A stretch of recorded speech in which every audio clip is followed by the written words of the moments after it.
La direction de la veille du suivi des programmes DVSP est une direction méconnue du ministère de l'Éducation nationale. Elle est l'une des 19 directions centrales du ministère. Discrète, la DVSP est chargée de mesurer en toute objectivité le niveau de l'acquisition et de compétences de nos élèves, afin de permettre aux responsables pédagogiques de prendre les bonnes décisions en matière de programmes, de méthodes d'apprentissage et de formation des maîtres. Ces évaluations, aussi attendues que craintes, sont toujours des mines d'informations sur notre système éducatif. Améliorer la qualité, c'est évaluer. Ce principe, c'est valable pour l'école.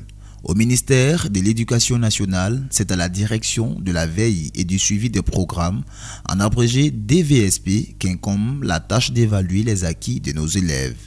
Une direction souvent méconnue des acteurs du système et des citoyens. La mission première de cette direction est l'évaluation des acquis scolaires afin d'apprécier les résultats de notre système à ses différents degrés. Il s'agit de mesurer le niveau de connaissance et de compétence des élèves dans l'espace et dans le temps en identifiant les facteurs qui concourent à la réussite des élèves.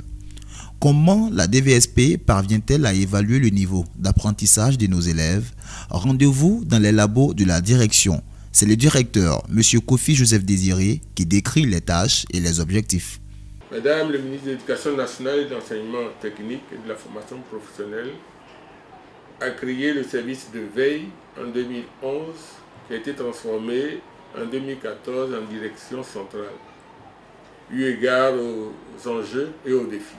La direction de la veille et suivi des programmes a en charge l'évaluation des acquis scolaires et a pour mission de pérenniser les activités d'évaluation.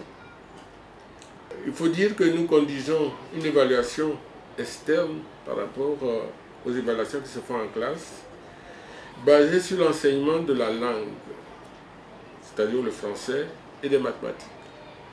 C'est une évaluation standardisée, basée sur un échantillonnage, parce qu'on ne pourrait pas évaluer tous les élèves du pays, cela coûterait cher et ce serait vraiment fastidieux.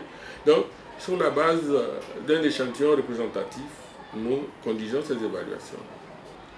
Alors, il faut dire que le but de ces évaluations est d'identifier les forces et les faiblesses de notre système éducatif à travers la mesure du niveau de compétence des élèves et justement en faisant de cette évaluation une activité régulière, cela nous permet d'améliorer l'efficacité du système éducatif.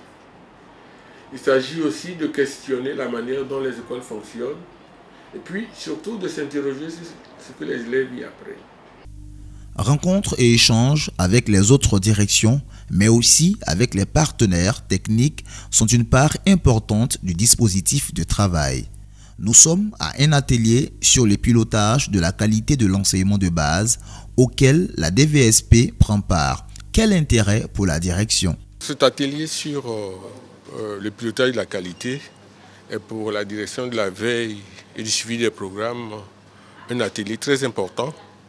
Un atelier très important dans la mesure où la direction de la veille du suivi des programmes est aussi un outil au service du pilotage de la qualité.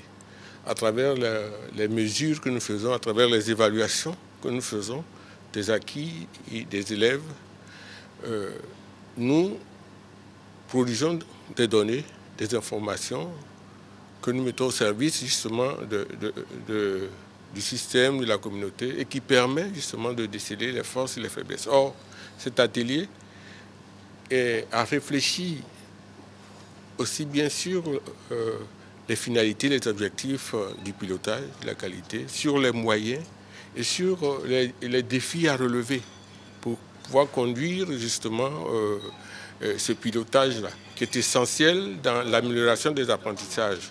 Par conséquent, nous nous retrouvons totalement dans cet atelier puisque ça couvre nos préoccupations et nos recherches que nous faisons.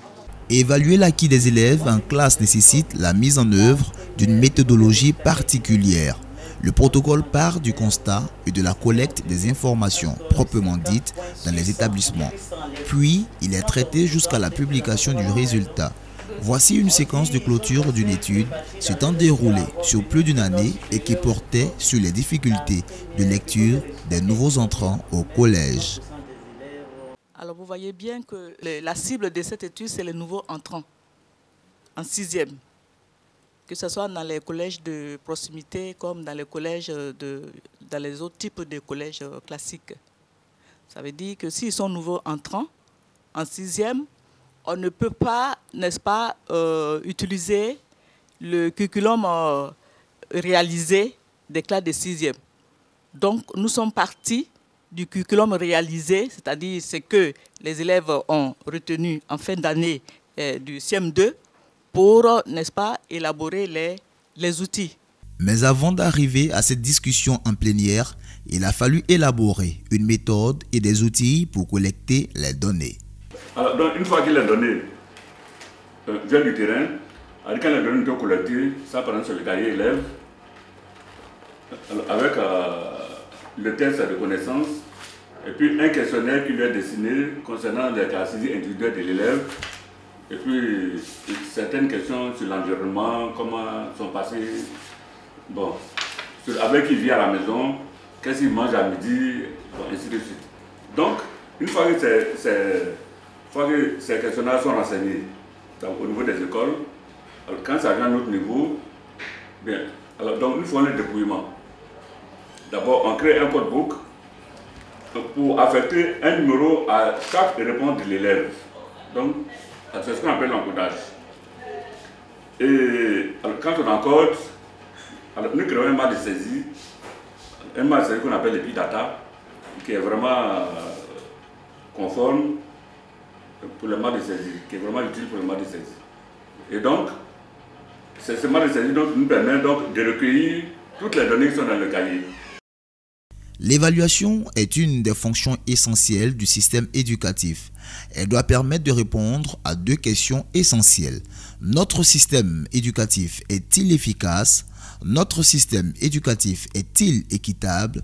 Cette évaluation fonctionne comme un système d'alerte qui permet de piloter le ministère, y compris pour lancer les réformes pédagogiques qui doivent améliorer les performances des élèves et des enseignants.